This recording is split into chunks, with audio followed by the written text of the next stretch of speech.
Rreth një javë më parë, kryeministri i Kosovës, Albin Kurti, gjatë një tubimi në Prishtinë, tha se qeveria e tij do të nisë brenda mandatit procesin për krijimin e një kompanie ajrore me kapital publik. Sipas tij, projekti do të realizohet në partneritet me aktorë të rëndësishëm të industrisë së aviacionit, si brenda ashtu edhe jashtë vendit, me bazë aeroportin e Prishtinës. Avancuara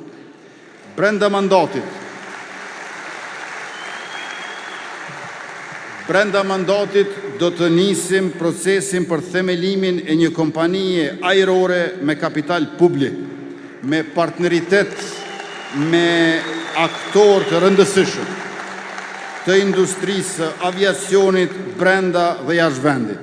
Mbetet ende e paqartë nëse kjo nismë e qeverisë së Kosovës lidhet me projektin e shpallur më herët nga kryeministri Edi Rama për krijimin e kompanisë Air Kosova, e regjistruar për të operuar në aeroportin e Kukësit, një pjesë të cilit i është dhënë një kompanie fotovoltaikësh, ndërsa fluturimet nga ky aeroport janë pezulluar prej muajsh. Këtë deklaratë kreu i qeverisë shqiptare e bëri në maj të vitit 2025, gjatë uljes së avionit të parë në aeroportin e Vlorës. Një kompani e re shqiptare e cila do të nisë së shpejti për të mos i ndalur më fluturimet në aeroportin e Kukësit.